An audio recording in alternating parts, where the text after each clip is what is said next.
Hey everybody, Marcus here. So, as promised in one of my last videos, I was going to introduce you to my business partner as part of the school and also talk about how we're planning on forming the school, a bit to do with the curriculum itself, the program, and and I suppose the people involved, in addition to some timelines that we have in store and some of the technical challenge and I guess paperwork challenges that we're going to encounter.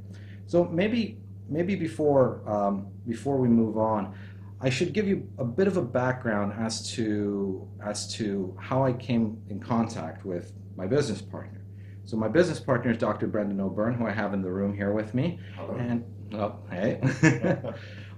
So Brendan, I met when I ended up studying at the local university. So in a previous video I had mentioned I've been doing philosophy for about 3 years preceding to me entering the academy. Now when I started my university program, I was there for about a year. And in that year period, Brendan was one of the lecturers. He was teaching skepticism. In fact, the video I did on skepticism and dogmatism is based off the lecture notes that Brendan had handed out in that class. So I was very active as part of the school in terms of meeting the faculty. So I would have started to get to know Brendan a little bit through smoking outside with him, and as well as attending office hours with the professors. So we kind of got to know each other throughout the semester, and as the year was coming down to an end, I had a decision to make whether I was going to continue on with my education at the university or whether I was going to leave. Now, ultimately, I decided to leave because what I experienced there at the university wasn't exactly what I hoped it would have been. It covered the breadth that I wanted, so I achieved that goal. I achieved the goal of actually meeting enough of the faculty to get a grounding in the base of people that are involved in philosophy on the academic scene. But how the program was evolving was too slowly for me. Again, because I had these 3 years behind me, I was repeating a lot of material that I was learning inside the lectures as well. And it just felt like what was being done in the university wasn't really what I thought a program in philosophy would be. Now, one of the stories that I even said in one of my last videos was of speaking to the head of the department and a number of other professors in a coffee shop, and I asked the question of, what does a 4-year degree in philosophy in this university actually produce? And when I got the answer that it produces an effective report writer, for the most part, that kind of sealed my decision that I don't want to continue on to become an effective report writer. So instead, what I ended up doing was hiring Brendan as a private tutor, and we've been doing sessions once a week for, well, it must be, 3 years now? Getting on for it, yeah. It's been, Yeah. on and off. On and off. So, Brendan, especially in terms of the faculty, because this leads into this idea of the school. I said already what my experience was, that it wasn't quite exactly what I was expecting. But from your experience, well, being a lecturer there for so long, we're going on, was it now 20 years? 20 years this year. Yeah. So, what is your experience of the academic experience, I suppose, Okay. as a philosopher? Okay, coming at it from the other side, so to speak. Yes. Interesting because, in a sense, we converged on certain significant points, which you've kind of alluded to. So maybe I should turn the clock back and talk about how I got into academic philosophy. Sure. Yeah. Okay. So and I think this is significant in our convergence and our like-mindedness on some of these issues. That I didn't take the conventional route. I didn't go to university directly from school. I made a decision that I wanted to belay that to do some other things, which I did and enjoyed greatly, and I think I made the right decision. So I ended up going to college when I was well into my 20s. So I had some experience of life, and in a sense, looking back, I can see that looking at my colleagues who, for the most part, did come from school, went through the undergrad route, postgrad route. Yeah. In a sense, their whole lives have been in education, primary, secondary, tertiary. Yeah. Without a break, really. Some of them have had a break. Yeah. And I think that's important, an important explanatory factor in that culture and in your own frame of reference and your value system and your own life experience. And mine is different in the sense that my youth, my young adulthood was formed elsewhere. So in a sense, I've always felt like a kind of an outsider who is also an insider, but who's basically always an outsider. Yes. And sometimes you get treated like that as well because you're a bit of a latecomer. Mm. And of course, when I entered university, just like yourself, I'd already been immersed in philosophy and literature and history. History was a great passion of mine and still is. And physics, particularly cosmic physics, I was very fascinated with that. And astronomy and other from the hard sciences, you know. So I read widely. So I think when I arrived in college, I'd already formed some definite ideas about things in terms of one's general kind of orientation, intellectual and existential, if you can use such a grand term, orientation on things.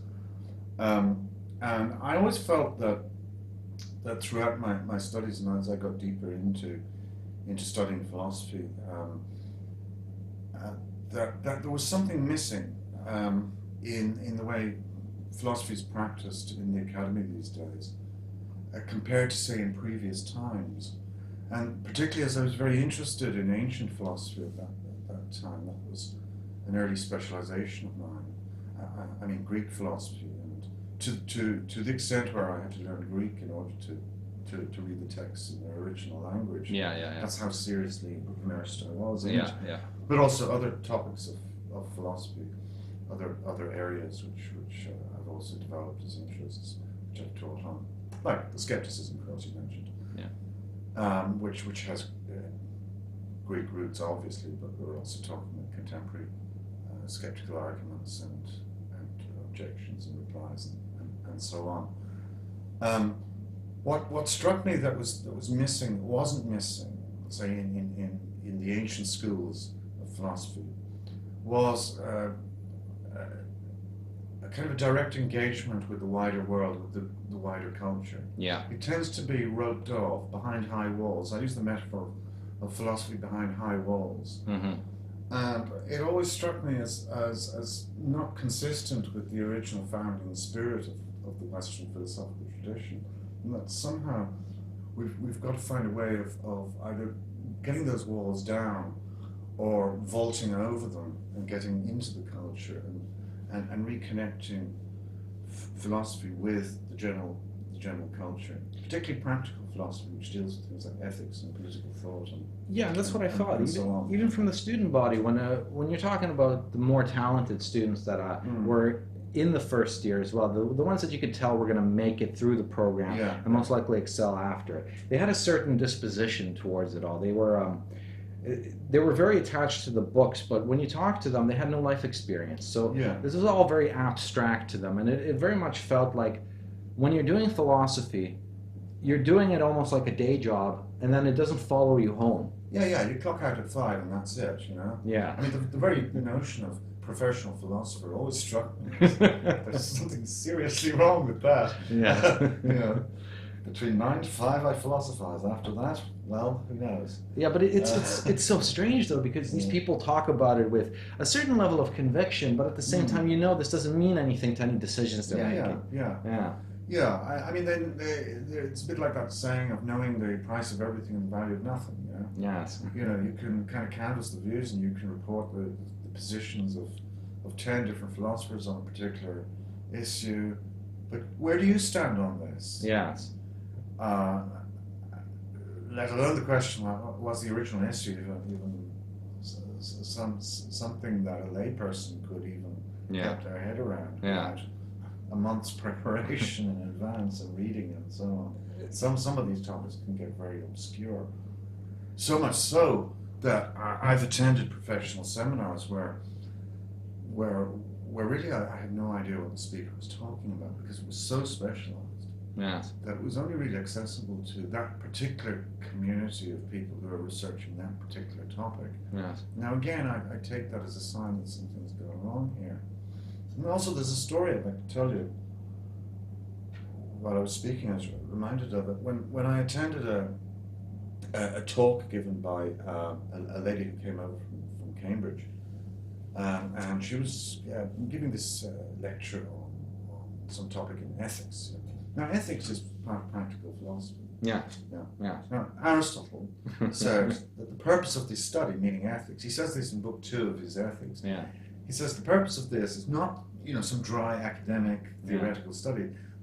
The whole purpose of this, the whole aim of this, is to make us good. Right? Yes. And so she gave this paper, which was rather bizarre because it was bringing together 2 different strands, different schools of thought, which I thought were quite incompatible, and I thought this is really quite novel that anyone would think of uniting them. And it all seemed to me to be rather distant from the idea of making us good. How is this going to actually affect the way somebody would live their life as an ethical theory? And I approached her afterwards, and I said to her, well, this seems to me that there's a problem in applying what you're been presenting to real practical problems in the world. And she says, oh, it's not meant to. It really is. It's to some of these philosophers, this really is. It's just mind problems. It's just little puzzle games. The intellectual puzzles, yeah. It's like 3D chess or people who like doing crossword puzzles. Both my parents loved doing crossword puzzles. The really complicated, difficult ones. Yes, yes. And they enjoyed that, and it stimulated them. Yes. And they were very good at it.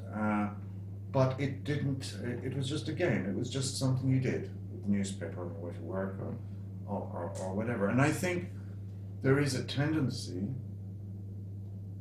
to treat philosophy, but also some other academic topics, in the same way. As a kind of a puzzle, as a game. Yes. And that dissatisfied me a lot. And so through meeting various people and having the sort of conversation that we're having now, I became more and more involved with initiatives to bring philosophy outside the walls. Yes. This involved lecturing to non-academic audiences, getting involved in night courses for interested members of the public who would come into the academy, but also me going out. I've spoken in schools, to secondary schools. Yes. I've worked with many groups over the years of non-philosophers who are nevertheless people who are interested in philosophy to the extent that they're reading Plato and Descartes and these great texts, and really just helping them through in a kind of informal way. It wasn't, they didn't have to sit an exam at the end of it or anything. And the more I've been involved in that end of things, the more convinced I've become that that's something I'd like to take to another level, as it were. And this really is the beginning, I guess, of the story of this school. Yeah. In terms of progression of thought. I mean, we've been how long have we been talking about this school? We've been talking about it since we met. Yeah, basically 3 years. 3 years. Yeah, I remember over coffee you were talking about the idea of a school of philosophy that was somewhat like the ancient schools, but now in the modern world. I thought, my goodness, this is very uncanny, because this is exactly what I've been thinking. Well, and here we are 3 years later, actually putting this together. Okay, so the first thing we got to draw out here is our distinction. So what we're putting together is clearly not going to be what we want to leave behind, right? Yeah. The academic setup. So this school that we're putting together here, will follow some of the traditional paths that you would see still in the academy. Obviously, there'd be ethics, there'd be logic. I mean, you can't really do philosophy without these sorts of subjects. But the kind of governing principle, like we talked about before, is phronesis, isn't it? Yes. And so, what's phronesis then? Well, phronesis is the name of the company. Okay. But why is it the name of the company? Because in a sense, phronesis, the Greek word phronesis, captures everything that I think we're about. Aristotle treats of this thing, phronesis, in book 6 of his Ethics. in which he describes it, or it's translated sometimes as practical wisdom. Mm-hmm. In Latin, it got translated as prudentia, from whence we get the word prudence. Yeah. So in a sense, phronesis is practical wisdom, and it's the knowing what to do, knowing the right thing to do, when to do it, and how to do it. It also informs the other virtues, the virtues like temperance. The cardinal virtues. The cardinal virtues. Yeah, temperance, fortitude, and Justice. Justice, that's right. Yeah. To such an extent that without phronesis, they're not really virtues. Right. So phronesis has this directive executive function. Yes. It mediates between the theoretical and the practical as well. Yes. Because on the theoretical side, you would have, say, knowledge of the good. Yes. Okay. But just having knowledge of the good is not good enough. That's right. Excuse the pun. The trick is to instantiate the good, is to bring the good to bear on things that you do in the world. And the simplest way I think to describe it is that when you think of a wise man, or you think of your wise grandfather, you're thinking of phronesis there. Yeah. Yeah. Yeah. Somebody who made wise judgments, somebody who had a reputation for that and a track record, and somebody you would go to ask advice from. That's because right. the advice was sound. You know? Yes. Yeah. It was well thought out. It was thought out with your particular situation in mind and who you are, Yes. rather than what the speaker believes in. That's right. And that makes a huge difference, I think. Yes. So I think one of the big distinguishing features in how we're attempting our school versus what you would experience in a university is that we're working with the practical first. We're working with the practical. And then we're offering the theory to justify it. So you Yeah. know why this is going to work, and you Yeah. can recreate the process yourself. Yeah, and in fact, that's entirely in keeping with the ancient schools. I often say that if we look at the ancient Greek schools of philosophy, we've the Plato school, the Academy, Aristotle's school, the Stoics, the Epicureans, later on the Skeptics, the Cynics, and so on. They disagreed radically on many things, but one thing they were all agreed on, this is what they all held in common, was that the practical was primary, and the theoretical dimension of philosophy was there to justify and support the practical. Yes. Yeah. And in many ways, this is the opposite of what we get in. Yeah, the emphasis is entirely on the theoretical. Yeah. Which is fine. It's. I don't want to undercut the importance of that, but it's lost contact with the practical. Certainly in the way that the Greeks conceived of it, and has become almost entirely theoretical, with some notable exceptions. I mean, what I'm saying is not, it's not all or nothing. Yeah. But there are exceptions, of course. But from specifically what we're doing, so we have this slightly different approach. We're kind of putting the emphasis on the opposite thing that the university would do, bringing it back to the way it used to be done back in the ancient practice. So what does that look like in terms of a program then? Even, might I just add, before I answer that question, even not so ancient, I mean, the first layman, non-clergyman, to hold a chair of philosophy in which he received a salary, Yes. in other words, a professional philosopher. Yes. The first one was Immanuel Kant, and we're talking about the 1760s. Yes. So the professionalization of philosophy is a relatively recent development. If we take the long sweep of history, 2,500 years, Yeah. it's less than 10% Yes. of the length of the age of the Western philosophical tradition, in which you have this creature called the professional philosopher. Before that, they weren't. No. Descartes was a military engineer. Yeah. Yeah. He designed fortresses and siege engines. Hobbes was a secretary to a statesman. Yeah. Locke too. Yeah? Yeah. They were involved, both Hobbes and Locke. Some of your American listeners might be interested to know that they both played an active role in drawing up the constitutions of some of the early colonies. Yes, there's definitely a lot of reference to Locke, even like the American Declaration of Independence. Yeah. Most of the signatories of the Declaration of Independence were pretty much Lockeans. Yeah. So philosophy was even up to that time was considered to be very much integrated into the culture and very important for any kind of action, Well, philosophy. particularly the action of statesmen. That's right. Philosophers were always influential in high positions of power, Absolutely. either directly or indirectly, Yes. as teachers, mentors. And those who've seen that film about Alexander the Great will know that Aristotle was his tutor. That's right. Yeah. And many of Alexander's ideas, Yes. you can see the source of them. Yeah. Yeah. Aristotle, obviously. Yeah. Aristotle. Yeah. So here we have many examples of philosophy having a direct influence in the world. Yeah. And I'd like to think a positive one by and large. And to some extent, that's the position that I think philosophy needs to be returned to. Yes. And to do that, it has to become, again, perceived as a practical thing in the eyes of the public, Yes. unlike what it's kind of degenerated into. Yeah. Yeah. And because what's affecting the wider culture as well as in academia, people complain in academia about over specialization. So things are becoming more and more specialized. So one has colleagues who are specialized in one particular narrow area. They're absolute experts on that. Mm-hmm. But they start to become unsure when they leave their area of expertise. They're not all-rounders. Yes. They're not polymathic. Mm-hmm. But this is also affecting culture as a whole. Yeah, we live in a culture of specialization. That's right. Professional specialization. That's right. And everybody's afraid to say anything that extends beyond their own area. And this is not good.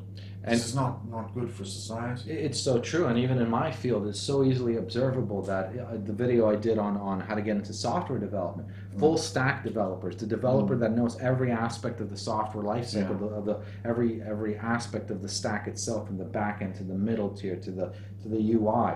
Those are the people that get hired the most and they get paid the most because they're not specialized. They're more generalist. They're not masters of every realm of it, but they're very competent at every realm and they can speak to the full breadth of any software project. And when you encounter then individuals who are so niche specialized that they only do databases, and what can you do for a person like this, right? You really have to have a very large institution where you can justify having one person focus on this one little area.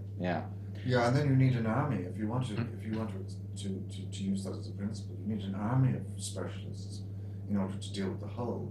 Yes. Rather than having a few people who can deal with the whole and who can also deal with minutiae. But even if you had your army, you would still need those who are cross-disciplinary because somebody needs to translate between the two. And to direct them. And to direct it. Exactly. To see the big picture. That's right. Yeah. So again, coming back to the original question here, it's like, what does a program then look like in our school versus what it would look like in the university? Well, one of the big distinguishing characteristics of our course over something presented by a philosophy department in the university is a heavy emphasis on practical philosophy. Mm-hmm. So traditionally, philosophy is and everything else is divided into theory and praxis, or theory and praxis, and this is a division that goes back to our friend Aristotle. And theory deals with the theoretical philosophy traditionally dealt with things like metaphysics and what we would call the hard sciences now. Mm-hmm. I mean, the science of the natural sciences are a spin-off from philosophy. Yes. And are still in some highly formal sense a branch of philosophy to this day. Well, to the degree that a PhD is a philosophy degree. It's a doctorate of philosophy. That's right. And that's what you get if you do physics. A thesis on physics or chemistry. That's or whatever. right. So in a sense, they are still, these are subdisciplines of philosophy still. Yes. So theoretical philosophy traditionally deals with things that are, as it were, fixed and alterable, like mathematical relations. Whereas practical philosophy deals with things that are not fixed, things that can vary, things that can change, things that can, to use Aristotle's phrase, things that can be otherwise. That's right. So any action in the world is not determined. It doesn't follow some fixed necessity. That's right. There are many options. Things in the future are always contingent. That's right. Things that are contingent, things that are open. That also extends, by the way, to technology, Mm-hmm. to any kind of practical know-how. Mm-hmm. For instance, making shoes. Yeah, Yes. there isn't some necessary paradigm of the shoe. There are, in principle, an infinite variety of shoes. Yes. And so the making of things also belongs on the side of practical philosophy. Statecraft, yeah, and the activities of a judge in a court also belong on the practical side. Because you have law, if you like, which is fixed, but then you have the application of the law with thousands of different particular instances or examples, if you like, which have to be related to the generality of the law. And that requires practical wisdom. It requires phronesis to be able to make that judgment, how to know how to apply a general principle to a particular situation. Yes. Yeah. Yes. That's phronesis. Very good. Yeah, and it's sorely lacking. So module-wise, if we were to capture all this, say, and break it down into individual courses within the subject itself, within the program, what are those going to be? Well, the aim is to make the course appealing to people who are already in the world, people who are in different professions. So I'm interested in engineers, in designers, in technicians of any kind, of professional people in the law, people in civil service, people who are already out there in the world, who I think would benefit from a formal course of study in practical philosophy. It would benefit them as individuals, and it would benefit them as professionals as well. And I think it would also benefit their professions. As it were, it's like a ripple effect. You drop a stone into the water. I mean, they will then become, as it were, ambassadors or philosophical presences who will have beneficent influence on all those they come into contact with. Ideally, Yes. Whether that happens in practice is another matter, but that's the aim anyway. So the program contains two strands to it, if you like. One is the compulsory elements that all students are obliged to take, and the other is the elective. So there will be different courses which you can choose, and some that you can't choose. So the ones that are compulsory are ethics and, as you said, logic. So in ethics, what we'll be doing is looking at, we'll have a module on meta-ethics, which is dealing with the general concepts like good, what is the good, what does good mean? Also issues which we could call moral psychology, Mm-hmm. How are people motivated, theories of action, that kind of thing. And then the second module, which is connected, will deal with normative theories. Yeah. That's theories of how we actually act, and those are, broadly speaking, three. Well, three are the most popular, prevalent in philosophy. Yeah. And we'll look at those, and we'll look, and I'll also adduce plenty of examples where we can have a look at, if you like, the general principle in action. Yes.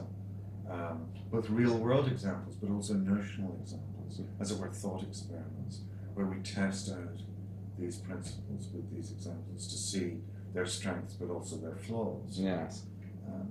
As a kind of critical tool, if you like.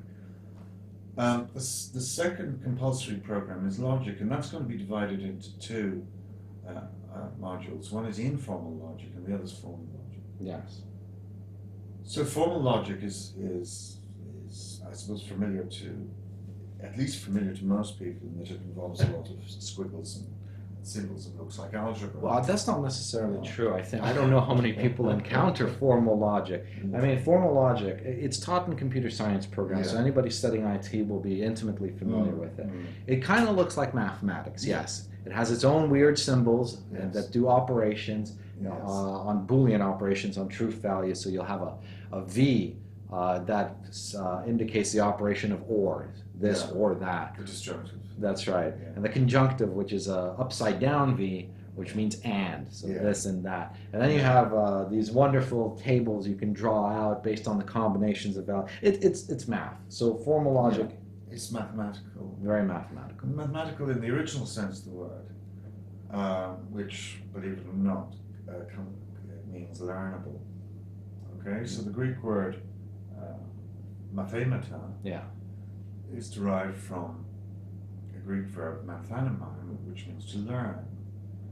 So they're the mathematical objects are called the learnables because they don't change. That's right. And they can be so taught. They're the most learnable. Yes. Yeah. And this is why the ancients grouped music and astronomy in mathematics, not just arithmetic and geometry. And that was kind of the package, wasn't it? That was mathematics. You kind of needed to know that to even begin philosophy. Yeah. That was an important preparation for philosophy. Yeah. And it's still considered to be so. Yeah. To the extent that formal logic is compulsory in the second year of the degree program. Yes. Yeah. Yes. And long may that remain. Yes. So. Yes. So that's formal logic, and that gives the formal rules of thinking, and thinking validly, making valid connections, That's valid right. inferences, That's right. valid deductions, and so on. And the second part, which is perhaps less daunting and more immediately relatable to life experiences, informal logic, which is largely centered around the study of fallacious reasoning. That's right. Yeah, I think a lot of people would be familiar with this already. There's a lot of this kind of thing floating around on the internet, guides to logical fallacies. That's right. And the one that I think people are most familiar with, that you see in arguments all the time, is what the ad hominem attack, the straw man argument. It appeals to nature. Yeah, and there are dozens and dozens and dozens of them. And you've made a special study of them in the last 2 years. There's an extensive list of them that stem. It's a list originating, I guess, from psychology. But when you actually break down into it, it's just flawed thinking. It does boil down to actually problems and reason that I think are motivated by certain predispositions within a human being. You know, kind of motivators, I guess, emotional motivators that make you want to believe these things to be true. But ultimately, when your thinking is clear, when you remove the emotion out of it, it's just flawed thinking. There's like 98 of those that I cataloged. 98.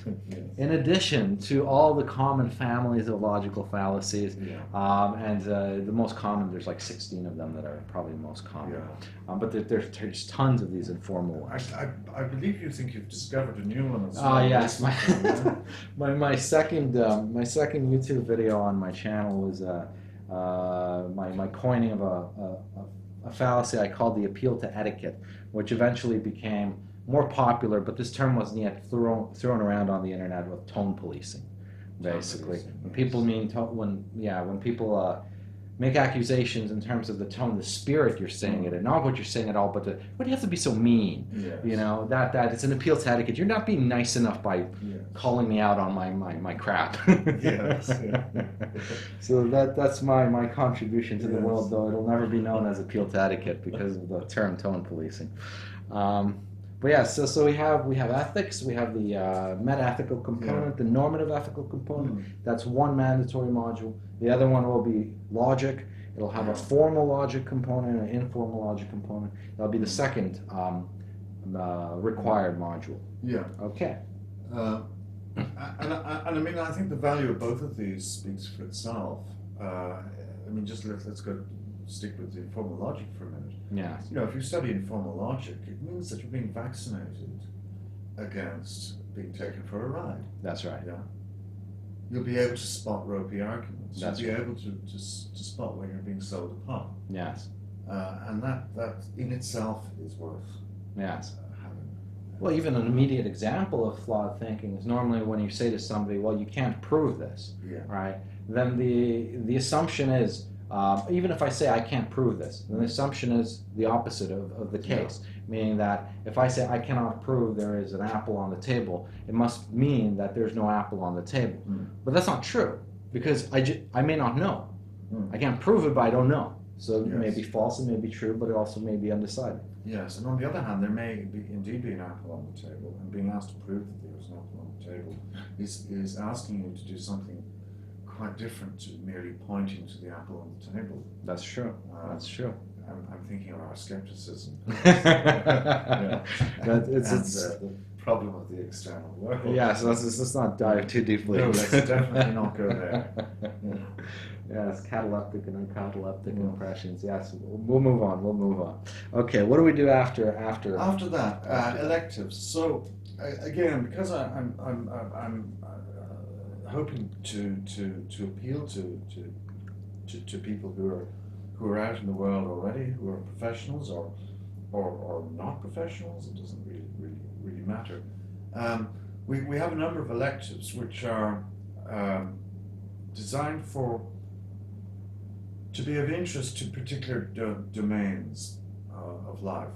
So the first one is the philosophy of technology module. Okay, this is an old interest of mine. I taught philosophy of technology to computer science students. In fact, it was one of the most rewarding courses I've ever taught. Yes. In university, down in the computer science department. Yes. We had an awful lot of fun with that. And it's a very interesting, very important area, that is to get technologists, but also non-technologists, to think about technology, not just to acquire the skills to produce or operate or maintain specific technologies, but to think about technology as such, and both internally but also contextually, how it relates to society, how there's an ethical dimension to it, how it relates to science, for instance. What is the relationship between technology and science, and many other related questions.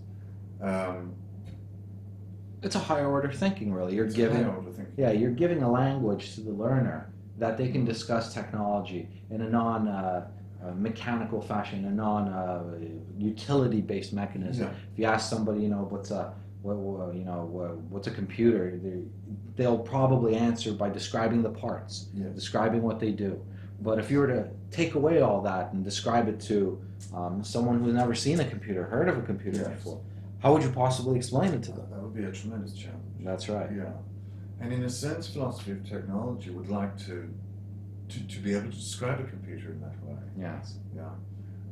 Particularly in terms of coming up with, well, what is the essence of a computer? That's right. Yeah. Yes. But to extend that kind of questioning, that kind of inquiry to the whole domain of technology, going from the most simple tools, I was thinking there of a childhood memory of using a stick to root out an ant's nest. Yes. Yeah. I mean, that's a very crude form of technology. Using tools. And using a tool. Yeah. What's going on there, and how does that relate to the production of this incredibly sophisticated equipment that makes it possible for us to talk to people over this incredibly complicated piece of equipment called the internet? Yes. Is there a relation? And what is it? That's right. What do they all have in common? And the sort of problem that I suppose this would be solving, I mean, it always has to, like we said from the beginning, this is practice justified by theory. And even immediately I can see an application of the content of such a course into industry.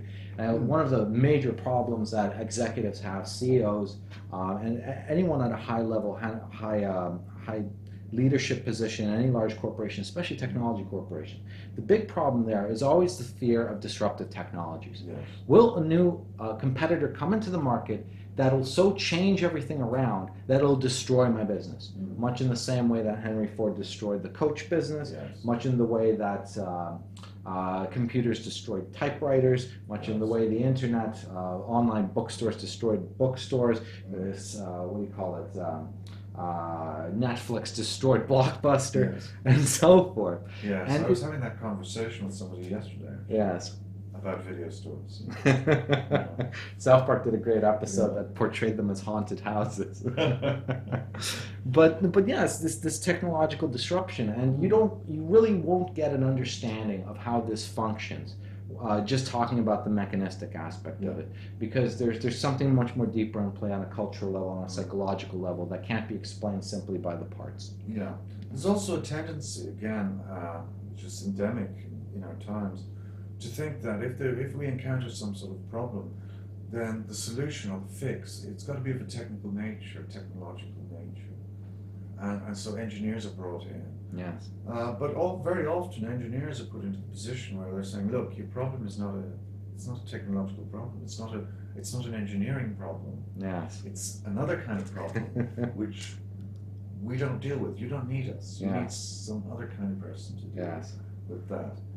It's there's a few books inside the tech industry and the software industry that are kind of they're kind of core texts amongst those who've been in the field for a while. One of them is called the Mythical Man Month. Mythical Man Month is an interesting read because it's a series of chapters that talks about various specific problems that are kind of core problems in any software project that were experienced as part of this one larger project. It's where the term the silver bullet comes from, for example, right? And in the Mythical Man Month, one of the things they were talking about is how managers would make decisions about improving the throughput of a team, or specifically of how to get software done quicker. And their solution was always put more people on it. Because in an industrial mentality, that makes sense, right? There are more hands working on building like individual shoes, you get more shoes done, right? Well, what the author of this book found, at least his conclusion in that chapter, was that there's a clear plateau, whereby which the number of communication paths starts to increase so radically with every person you add, that by adding more staff, you're actually making it worse. You're slowing down development, that you can actually get to the point where you have so many people where nothing gets done. Yeah, it's a nightmare of coordination, keeping everybody on the same page, which means you have to generate a little group of staff who just do that, because there are so many people involved. These are actually familiar problems that you'll find in some of the literature in philosophy of technology. Yeah. It's not just the very big questions. That's right. That people in that area are interested in. That's right. They're getting right into the problems of day-to-day life in an engineering bureau or an architect's house. Yes. But in a more philosophical way. And what's really interesting is that when I've become a bit more familiar with the philosophy of technology, it's easy to see that the sort of experience you accrue over your career, you already have somebody talking about this in some way in the philosophy of tech, one way or another, that you can actually infer these problems just through deductive means, and see that you don't need to struggle with this or look for advice to somebody who's been experienced simply on by trial and error, that you can actually get this value out of it very, very quickly, which is kind of a shame because they don't teach these things in computer science courses. Not really. No. And there's no real training even on the job. I've never encountered any company that would offer up training or upskilling through their training programs that would include a module on philosophy of tech, which would be so much more valuable than just learning the newest, greatest JavaScript library or whatever it is. There are some signs that's changing. I mean, philosophy of technology, and this is another story. Perhaps we shouldn't get too into it at the moment. It's a relative newcomer in the philosophical subdisciplines. That's really only come to. I mean, the term itself was only first used, I think, in the 1860s. Okay. By a German. Philosophy of technology is an identifiable subdiscipline taught. Its own journals, its own conference circuits, its own literature, really took off in the post-war period, and is still, a newcomer. Is still considered a newcomer, and there are some very interesting reasons for this, which are to do with a number of factors. One of them being the old, long-standing relationship between philosophy and science, and also a fairly widespread idea that technology is somehow applied science. Yes. A view which is still quite common, but out there in the culture, but is not really held by anybody in philosophy Yes. or in the sciences or in technology Yes. itself. You know, Yes. they've moved beyond that rather understandable but naive view that that's all technology is. And so, if that's all technology is, then is it really worth? Does it really justify something called philosophy of technology? That's Surely right. it's just part of philosophy of science. Yes. And on that note, maybe we should We'll move on. move yeah. on to the next module. So we have philosophy of technology as one elective. Yeah. What's the next one? The other one, which is not unrelated, is the philosophy of design. Go ahead. And I'm very excited about this because we have the very, very good fortune of having a leading architect in this country who is also a lecturer Mm-hmm. in one of the schools. He's doing very exciting stuff Yes. in his school. Is going to design and teach this module. Ah, very good. Philosophy of design. Yes. And I'm, as I said, I'm very excited about that because he really is one of the top guys, and he does some work for one of the top architectural bureaus in the country, Yes. and he runs this very innovative program that the other architectural schools are now looking at jealously and we want some of that. Yeah, he's basically doing philosophy of design That's right. with architectural students, And he'll be designing our program for and us. he'll be designing our program. There you for go. us. So you heard it here, guys. Yeah. So anybody involved in design, okay, I just want to make the point, it's not just about architecture, it's about the entire domain of design. So even people involved, say, in fashion design, That's right. I would like to think would be interested in this course. And it's being designed with everybody, again, excuse the pun, it's being designed with everybody in the world of design in mind. Yes. And even if you're not in the world of design, if you're just interested in the whole business of design, well then elect for that course. The other one is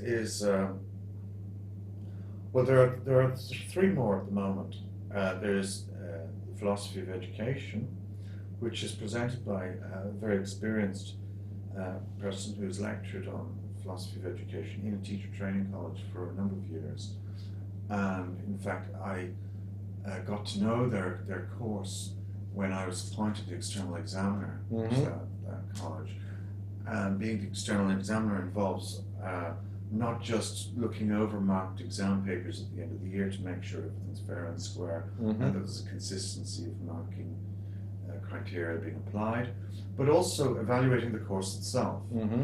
And I was extremely impressed with what they were doing. Mm-hmm. Because I myself had taught a philosophy of education course for 2 years, and they felt that equipped me to be the examiner, which is fair enough.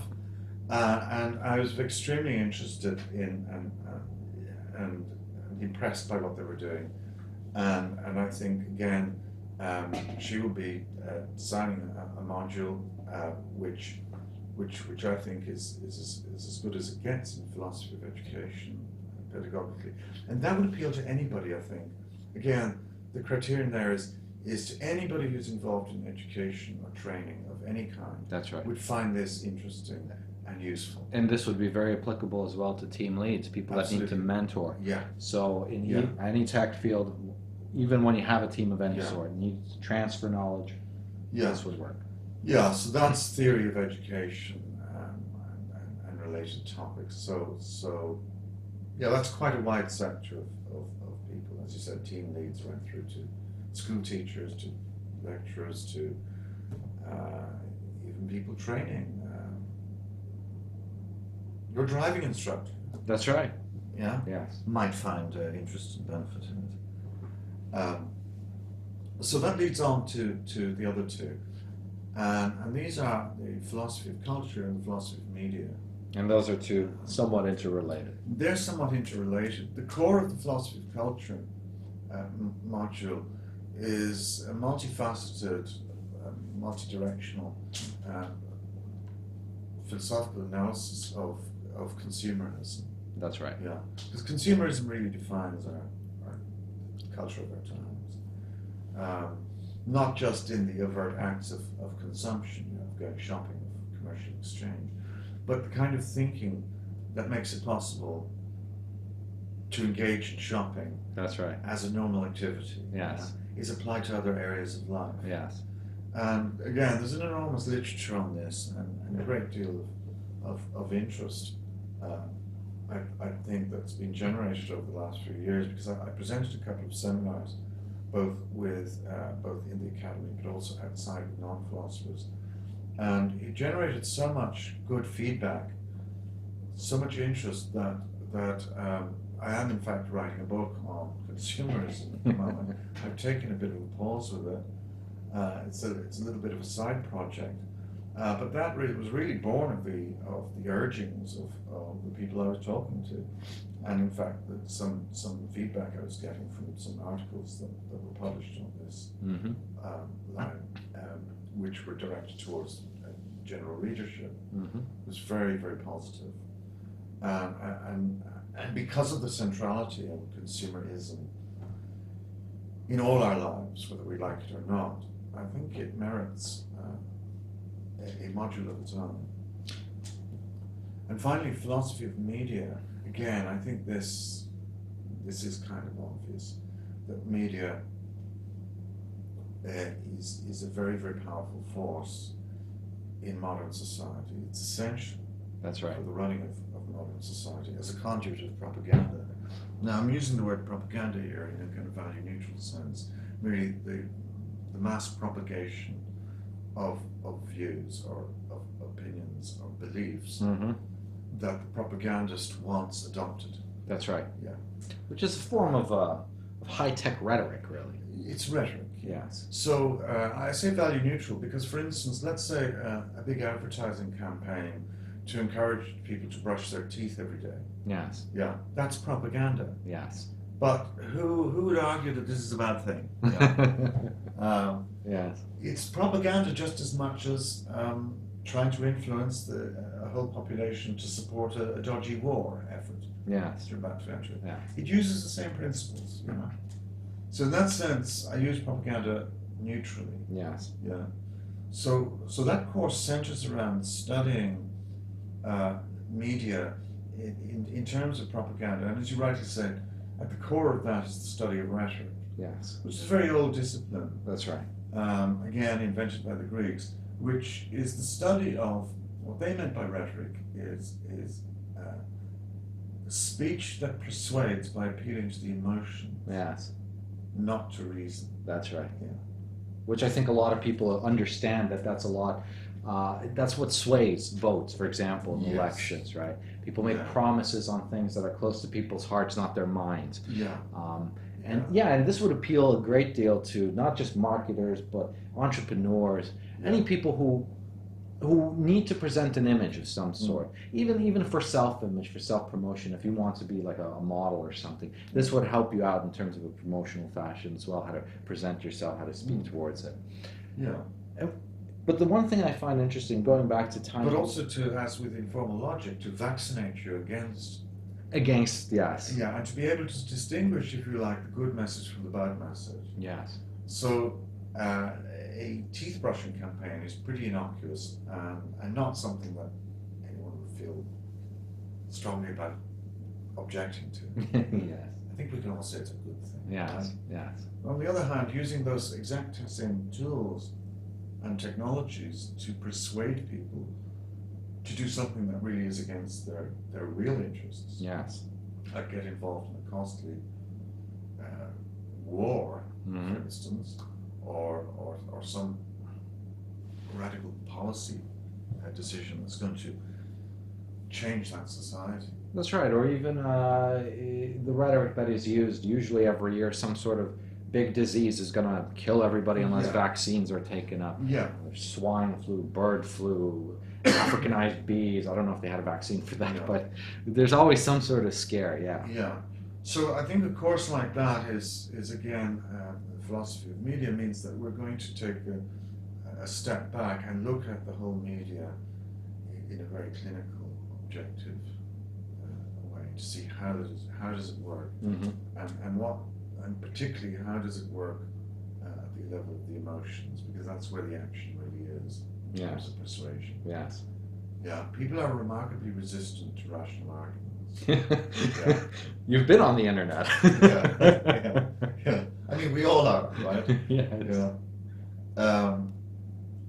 It's much easier to influence people through their emotions. Yes. This has long been known and understood by anybody who's thought about this, particularly the ancient philosophers. And in fact, Aristotle wrote a book called The Rhetoric, and a very important part of it is a sustained systematic examination of the emotions. Mm-hmm. Yeah. That would be required. And that would be required. So that covers media again. So, anybody involved in media, or involved in advertising, or involved in resisting the media, or resisting advertising, or involved in persuasion, pure and simple. Yes. I think this is a module that's right. That's why I mentioned entrepreneurs, speakers, debaters, speakers, anything like that. Yes, indeed. How to deliver a speech. And even rhetoric in its innocuous form that you may not necessarily want to persuade, but educate effectively. Yeah. There's not just pedagogical tools, but even even things like Marcus Aurelius and the Meditations are written in a certain way. Yeah. I mean, we all use rhetoric. I mean, I use rhetoric sometimes in teaching, particularly in the early stages, as a hook to engage interest and to perhaps get students excited about something. Yes. Yeah.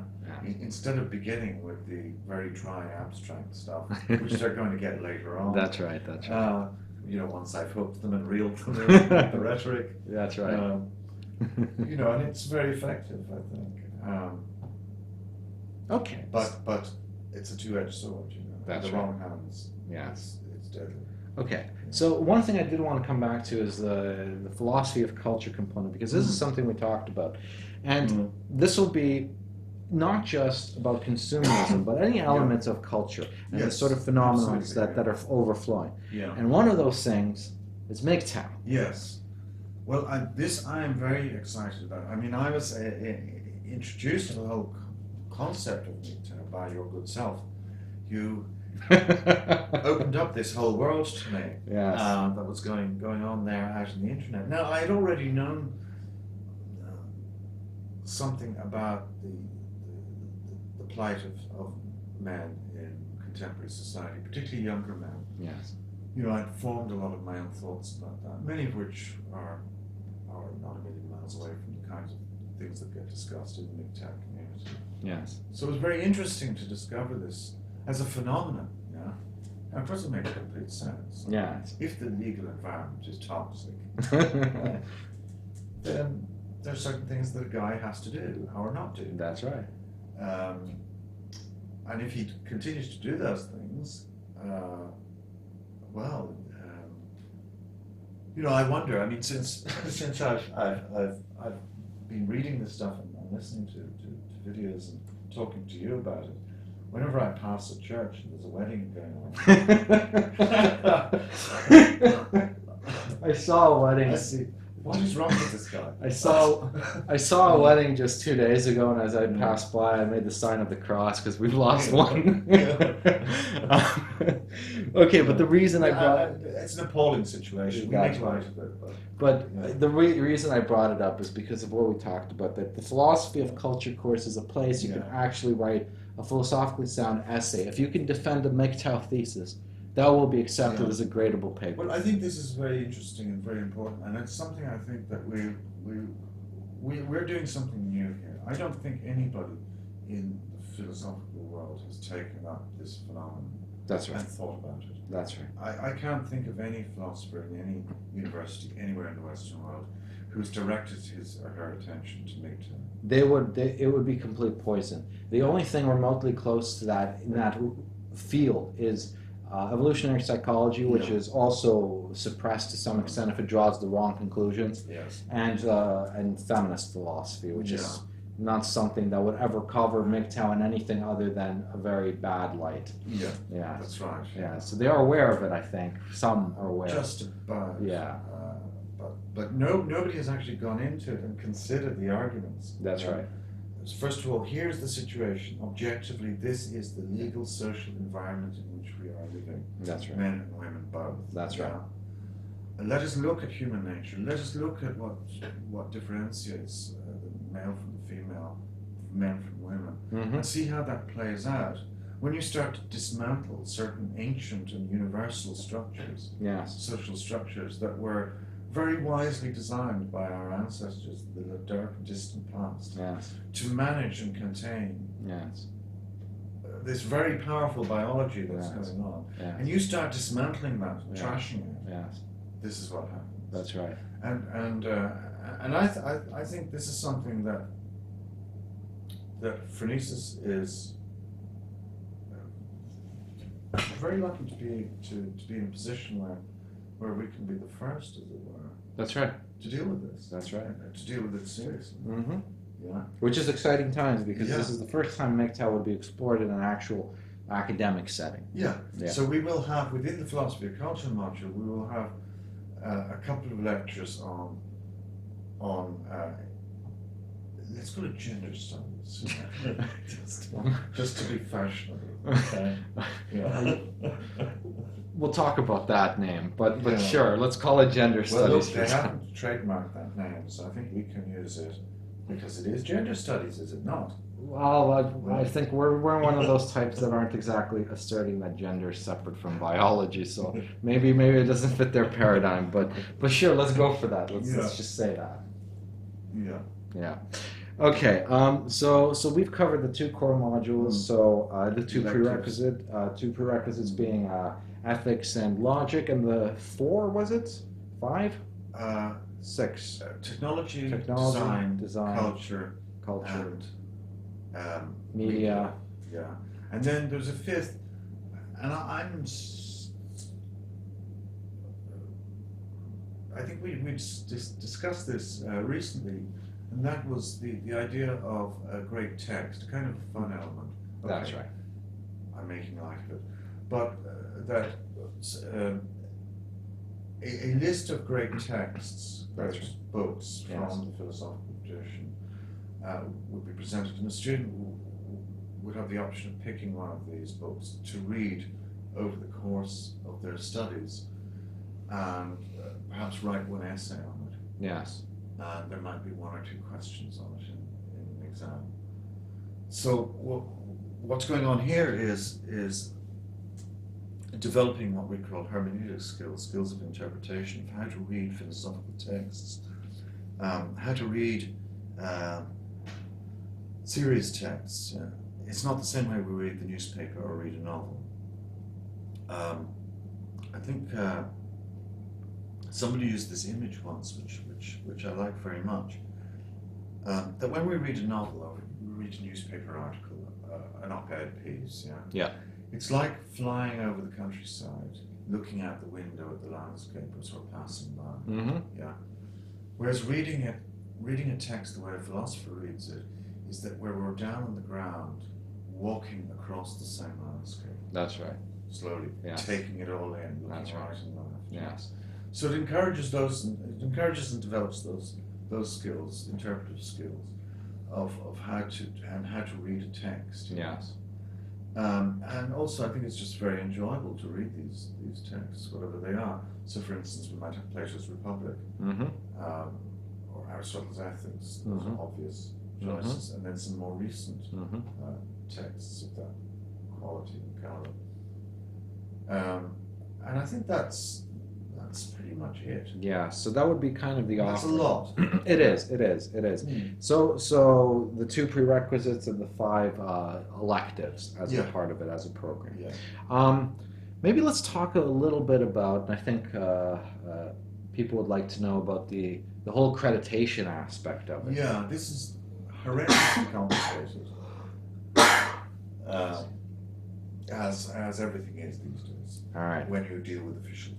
Well, it's probably best to start with the highest level and just Yeah. keep it simple and say that in this country, Yeah. the accrediting body is the QQI, Yes. right? The Quality Control Authority in Ireland Yeah. that, I guess, tests a school's program, then gives you a stamp of approval, and then once you get that stamp, you can issue awards Yes. of a certain level, Yeah, which have value. which have value. Yes. International value. That's right. Because QQI is connected to a European standard. Mm-hmm. And so the rating that you get here nationally Mm-hmm. has a European level rating, which also then in turn has an international rating. That's right. So an award, a program that we run, which results in an award at say level 7, Yes. yeah, that can be translated into an equivalent in North America, for instance. That's right. Yeah. So that certificate has the same standing in North America That's right. as the North American equivalent does Yes. over there in Canada or the United States. Yes. And that's very important. I mean, it speaks for itself. It's only importance, but what it means is it's a very complicated bureaucracy and a very arduous process, which is largely good in what it's aiming at is to raise and maintain quality standards which you can rely on across the board, across national borders. Yes. Yeah, kind of a uniformity. That's right. So if somebody has done a level 7 program Mm-hmm. in Texas, Mm-hmm. yeah, it carries the same quality as a similar thing from, say, Norway. Yes. That's right. That's Yeah, right. and it means that you can travel back and forth. So that guy in Texas could go to Norway and secure a job on the basis of that certificate that he has as being equivalent to the local one, and vice versa. That's right. And we want to be part of this. yes, we're going to be part of this. We're going to be part of this. It's a long, arduous It is, yeah. process, as Brendan described. In fact, after filing it takes 6 months of waiting for them to let you know whether you got through.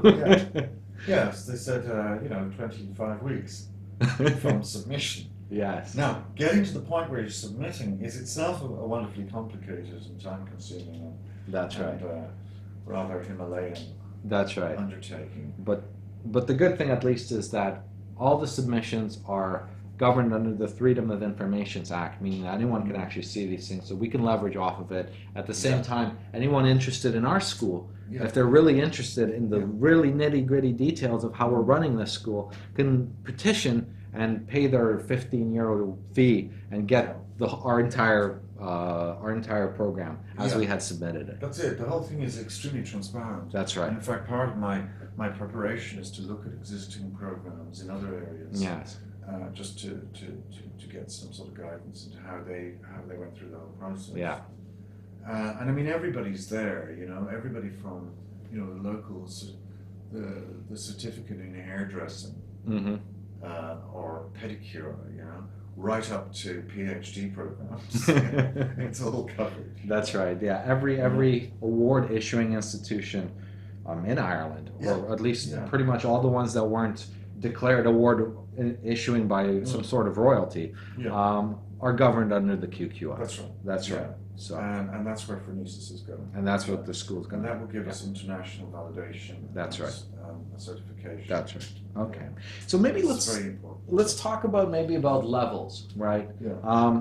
So what we're aiming, the school as a whole has a lot of also technical bits that aren't related to the bureaucracy that we still need to resolve. For example, it's going to be online.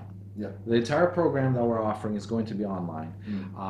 And that has the website component that needs to be constructed, which I will obviously be doing for us. Yes.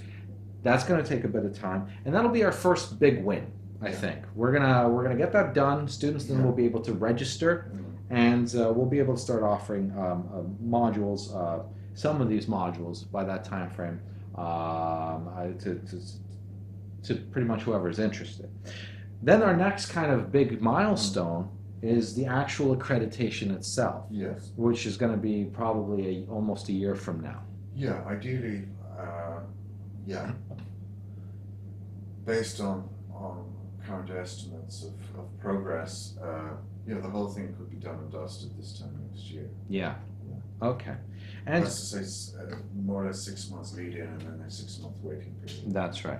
Yeah, so that gives us about a year. That's right. And we're already on the way. We've spent some time That's in the right. preparation process already. But we plan on opening the school before we have the accredited stuff Yeah. sorted. That's Yeah. right. So we're not going to quite give a date yet, but let's just say that much sooner than a year from now, Oh, absolutely. Yeah. we'll be opening up the doors to our school, which is going to be called something we haven't quite yet decided on. And we're going to be offering at least the 2 core modules, obviously for free, to basically see what kind of interest there is. And in the same time, I guess for us to figure out some of the last nicks and knacks on the technical side of doing lectures through a camera and how the voice is going to come over from the student body, how questions will be done, and just to kind of do a run of this stuff. Yeah, that's pretty much the idea. That's right. I think that's quite exciting, actually. That's because right. we're all working together. Yes. Both us as those who deliver the program and those who take it, both teachers and students alike. That's right. We're kind of moving in unknown territory. I think that's exciting. It is. It is, I must It's say. something new. And to be part of that is certainly would excite me, and does. I think it's an interesting step towards something that hasn't been done in terms of philosophy for a long time. I think because we're not really driven by the same forces that a lot of these schools are, meaning by driving up attendance, well, mostly driving up attendance because of tuition fees and things like that. Yeah. Like we're a limited commodity. There's only you, Brendan. There's only me. There's only 2 of us, right? Plus the others, teachers. the other teachers that will have actually teaching some of these modules. There's only so many of us, so we're not that concerned about having thousands, as many students as possible, because we can't handle that. No, we can't. No. Maybe 10 years or 5 years down the line, Yeah. we can think big like that if indeed we want to. Yes. But for the moment, we're making these modest beginnings, and I think everything I've described we can deliver. That's right. Yeah. Yes. And deliver at the highest level. That's right. Yeah. Which also brings me to the next question, to the next, I guess, statement here is, after we've opened the doors, then after our next milestone is reached of actually getting that accreditation, the level of that accreditation, where is that going to stand? Well, I haven't settled on that precisely, but I think it'll be in and around the diploma level. Yeah. Yeah. A high diploma of some sort. A high diploma of some sort, Okay. Yeah. So strictly speaking, that's a postgraduate qualification. Okay. Diploma. Yeah. But I would like it to be standalone. I think I'd like students to be able to access the program without having to have a degree already. Yes. Yeah. Yes. But for it still to be a diploma. That's right. So we still have to look into that. There's some areas. Thankfully, these people are very open. Yes. To talk to. Yes. The quality assurance people. That's right. QQI people. Yes.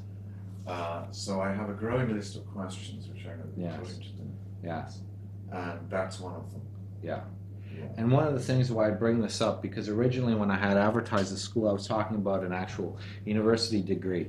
And we've talked about this. Yeah. Now, basically what you told me, I didn't quite put that into my considerations, is Yeah. we won't actually have the amount of staff to deliver such a cannot. program initially. Yeah. That's the key, That's right. initially. That's why I'm saying this graduates. The degree program is big. Yes, yes. And so we're going to continue to grow towards that end goal. Yeah. Yeah, Oh, we're aiming for that. Yeah. that's right. I mean, there is no limit. Yes. Yeah. Why should there be a limit? Well, there won't be as long we as. just go. There's the mountain, start climbing. Just keep going until you get to the top. That's Get to right. the top. That's right. And that. Launch your flag and Yeah. enjoy the scenery. And that's, I think, probably like a third step thing, somewhere along that path. Yeah. In this plan that we have. Open the school, get our first diploma qualification, make sure we have a student body that'll actually be able to support and grow the school so we can keep getting more faculty in place so that we eventually have the numbers to be able to offer at a quality level, because I guess a handful of people could do like some mediocre program, which we don't want to do, steer away from as much as possible. Now once we have those numbers, then we can finally put into play exactly this vision we've had. That's it. That's it. Yeah, and we're going for the highest levels, the highest standards. That's right. Yeah. And then I've already indicated that when I was talking about the philosophy of design program and the philosophy of education. That's right. That they're top people Yes. involved, and that's my only criteria. Now I could bring in lots of other people. Yes. Yeah. Yes. But no, we're only. I want the best people that we can possibly access, Mm-hmm. and who are as excited about this as we are, and they are. And that's how it should be. Yeah. The people that love the subjects, that do it because they believe in it, that they has value to them, not to recreate what the academy is today. Yeah, like all the people who are involved in this all have great passion. That's for, right. for their subjects. That's right. And that played a very important role in my originally asking them to come on board. Their passion, Mm-hmm. as well as their expertise. That's right. But expertise without passion doesn't do anything for me. Likewise, passion without expertise. No, thank you. But when the two come together, it's beautiful. It is. And that's certainly the case here. So I think we've kind of really covered everything, at least for what we know right now, where we stand right now. We've been developing the modules that we've been talking about in the background. So there's activity happening there with the paperwork. The technical side is slowly coming along. I'll continue to have these meetups with Brendan. We're going to keep giving you up-to-date info as it becomes available. Maybe once a month, maybe a month and a half or something like that. Progress reports. Progress reports, exactly, to keep everybody kind of in the loop, that you're part of this. We want everybody to be involved. That's right. That's right. Build up the excitement and to basically show you guys how setting up a school looks like. Here are the blueprints. Here's the blueprints. Go recreate in your own country. So Brendan, is there anything else you want to talk about the school before we wrap up? We've been going for over an hour now. Yeah, I think we've covered all the bases here. Okay. For the moment. Yes. I think that I'll leave whatever's hanging for the first progress report. That's right. Because these things are still in development. Yeah. So we have something much more substantial to talk about. Yes. The next time. I mean, I have one module down. Just have to fill in the details. I have another one in the pipeline, and there are one or two other related initiatives. But perhaps we'll leave that for. That's right. For the next talk. Yes. Cool. Well, for everybody, thank you for listening, and thanks, Brendan, for coming out. Well, thank you very much. Yeah. And for anyone who is listening, we still have the Patreon account set up, especially if you want to help out and throw in a bit of a contribution to help fund the fees. The QQI fee of accreditation itself is it's horrendous. It's what, $10K, I think. Maximum 10. I think we'd be lucky if we get any change out of $5,000. Yeah. So for our thing. That's right. So we're looking at about a €5,000 accreditation fee, which kind of sucks because if you mess it up, you don't get your money back. So that's right. It's a one shot. It's a kind of a one shot for €5,000 deal. So we're really trying to get this right. So please consider becoming a patron. Thanks for listening and have a great day.